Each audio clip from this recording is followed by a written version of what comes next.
Hello, everyone, and welcome back to the English Learning Podcast. I'm Jason, your host, and today we have an exciting topic that can truly transform the way you approach learning English. Have you ever wondered how some people seem to speak English effortlessly, as if it's second nature? Well, here's a secret. They've trained their brains to think in English. And guess what?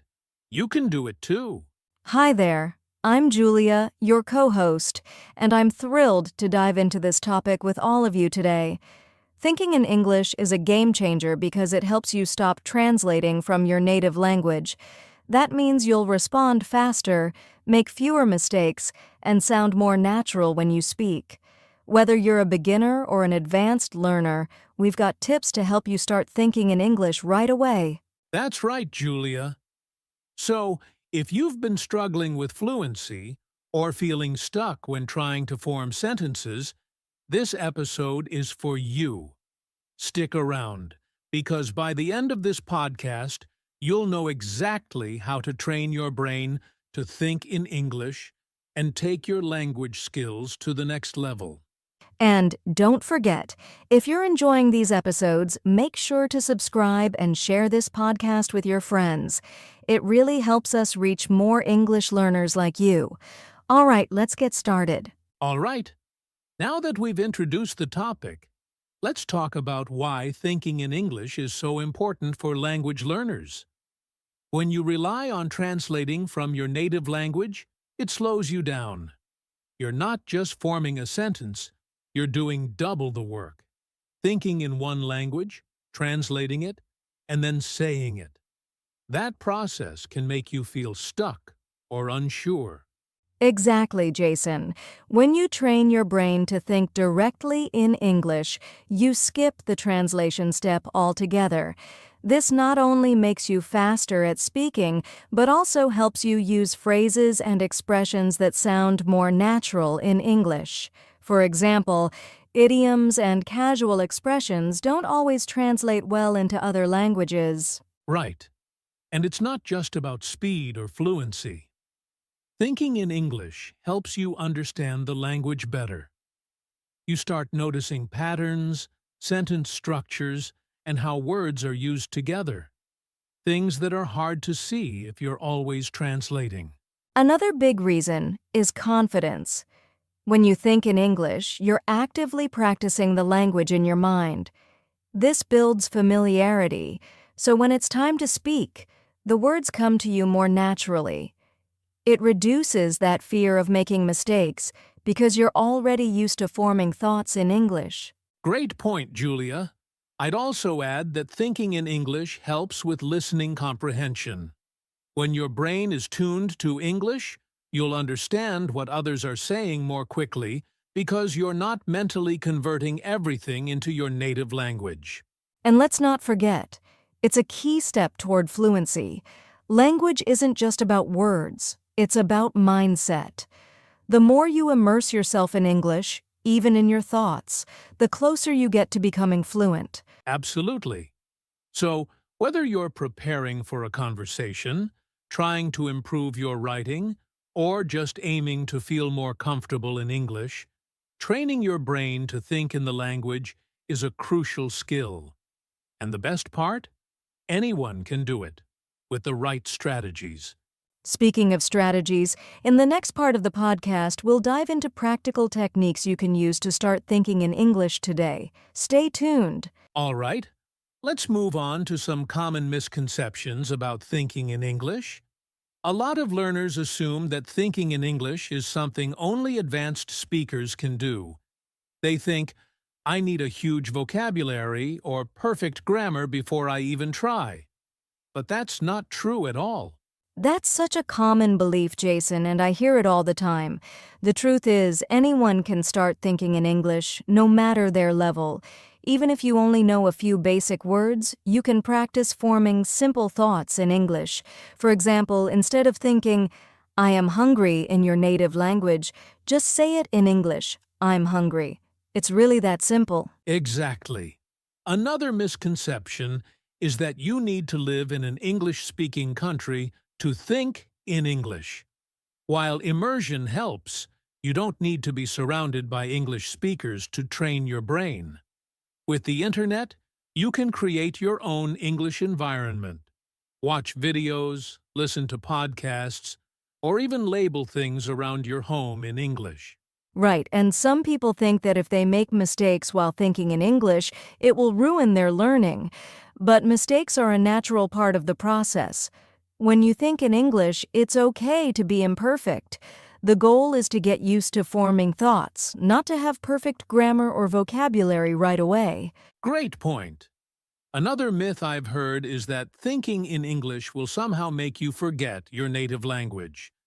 But that's not true either. Your brain is capable of managing multiple languages. In fact, learning to think in English can actually improve your overall language skills because you're training your mind to switch between languages more effectively. And finally, some people feel that thinking in English is too hard or unnatural. At first, yes, it might feel a little strange, but it gets easier with practice. Just like any skill, the more you do it, the more natural it becomes. The key is to start small and be consistent. Exactly, Julia. So don't let these misconceptions hold you back. Thinking in English isn't about being perfect. It's about making progress. And in the next section, we'll share some practical techniques to help you get started. Stay with us. All right, let's get into the most important part of today's episode: practical techniques to train your brain to think in English. If you're ready, grab a notebook because these tips are going to be super helpful. Let's start with a simple one: labeling objects around you. Take sticky notes, write the English name of everyday items like chair, desk, or mirror, and place them on those objects. Seeing these words every day will help you associate the English words directly with the objects instead of translating from your native language. That's a great tip, Julia. Another method is narrating your daily activities in your mind. For example, when you wake up, think about your routine in English. Say things like, "I'm brushing my teeth," "I'm having breakfast," or "I'm heading to work." This simple habit helps you get used to forming sentences in English. I love that one, Jason. Here's another: have mini conversations with yourself. Pretend you're talking to a friend or explaining something. For example, if you see a tree outside, think, "Wow, that tree is tall. I wonder how old it is." These small dialogues can make a big difference over time. Absolutely. And if you're struggling to find the right words, use flashcards or apps to build your vocabulary. Start with a few new words each day and practice using them in your thoughts. For instance, if you learn the word delicious, you can think, "This coffee is delicious," the next time you have coffee. Another fun way to practice is journaling in English. At the end of the day, write a few sentences about what you did, how you felt, or something interesting that happened. This not only trains your brain to think in English, but also helps you improve your writing skills. Great suggestion, Julia. And don't forget about immersion. Watch movies, listen to podcasts, or read books in English. Try to think about what you're watching or listening to. For example, if you're watching a movie, think, "What would I say in that situation?" Or, "What does that phrase mean?" One of my favorites is practicing with music. Listen to English songs, focus on the lyrics, and try to sing along. It's a fun way to learn new words and phrases while training your brain to process English naturally. And here's a tip for advanced learners: shadowing. Listen to someone speaking English and repeat their words in real time, imitating their tone and pronunciation. It's a fantastic way to train your brain to think in English quickly and respond naturally. These are all great techniques, Jason. The key is to start small, pick one or two methods, and practice them daily. Over time, your brain will adapt, and thinking in English will feel more natural. Exactly. And remember, consistency is the secret. The more you practice these techniques, the more progress you'll make. In the next section, we'll talk about some common challenges you might face and how to overcome them. Stay tuned. Now that we've shared some practical techniques, let's talk about the common challenges learners face when trying to think in English and how to overcome them. One of the biggest challenges is feeling stuck when you can't find the right word. Julia, I'm sure you've heard learners talk about this. Absolutely, Jason. It's frustrating, but it's completely normal. The best way to handle this is to stay calm and simplify. For example, if you can't think of the word delicious, just say, "The food tastes good." The idea is to keep your thoughts flowing and not get hung up on one word. Exactly. Another challenge is overthinking. Many learners feel they need to form perfect sentences even in their heads. But here's the thing. Your thoughts don't need to be perfect. It's okay to make mistakes while thinking in English because no one is judging you. That's so true, Jason. And speaking of mistakes, a lot of learners feel discouraged when they realize they've used the wrong word or grammar in their thoughts. My advice? Turn it into a learning moment. If you realize later that you made a mistake, just correct it in your mind and move on. Great point, Julia. Another common issue is the fear of forgetting your native language. Many learners worry that focusing too much on English might make them lose touch with their first language. But rest assured, your native language isn't going anywhere.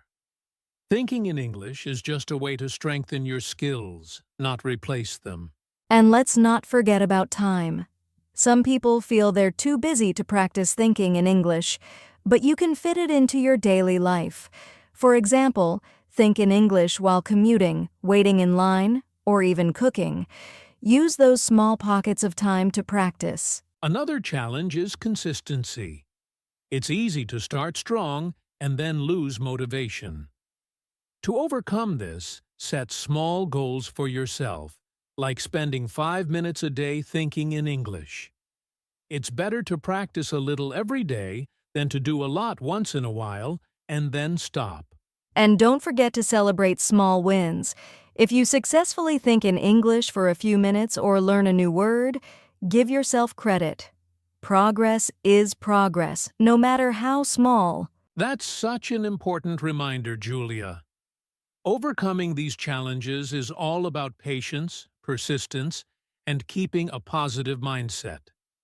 In the next section, we'll wrap up with some final thoughts and motivation to help you get started. Stay with us. Now, let's wrap things up with some encouragement and real-life stories of people who trained their brains to think in English.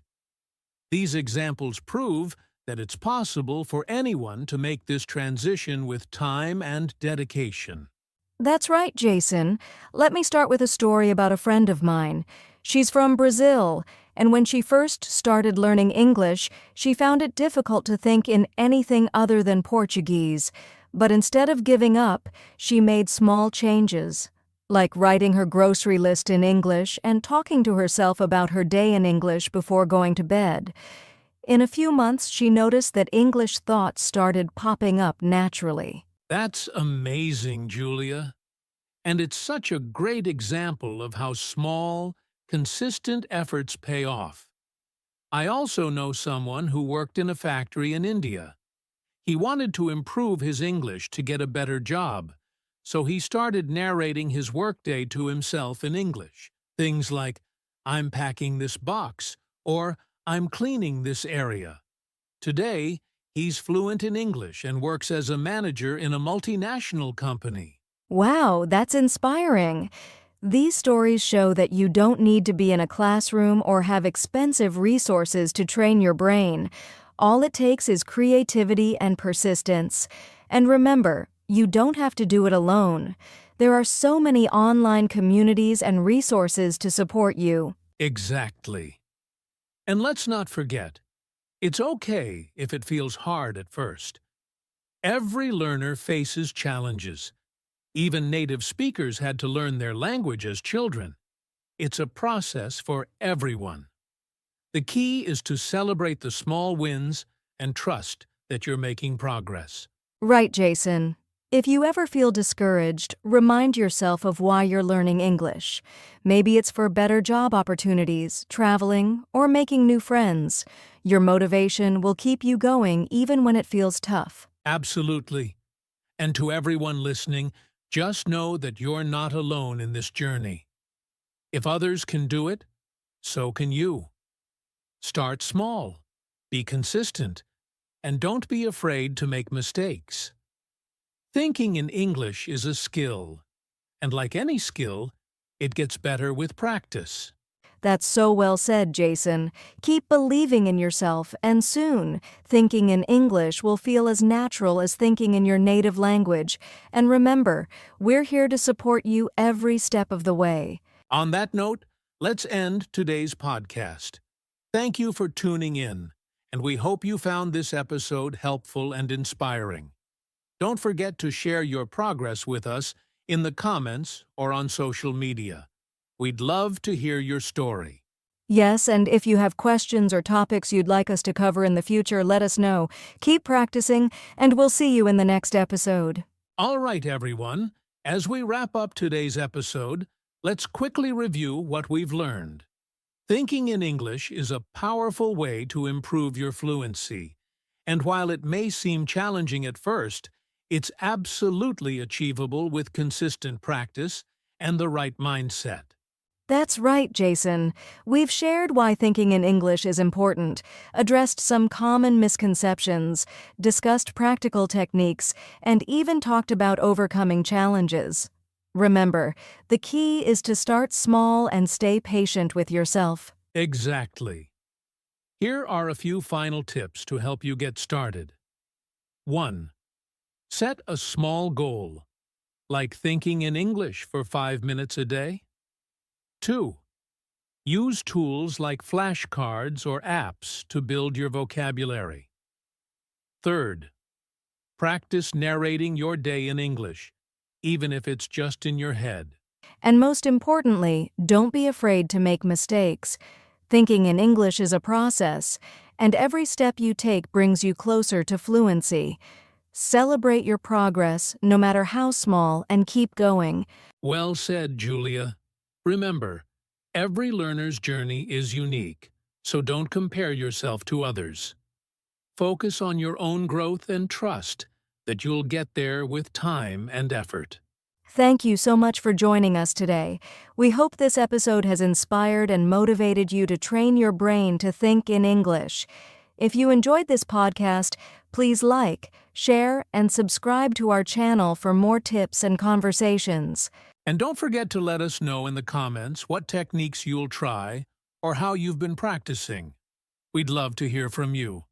Until next time, keep practicing, stay positive, and think in English. Take care, and we'll see you in the next episode. Bye for now.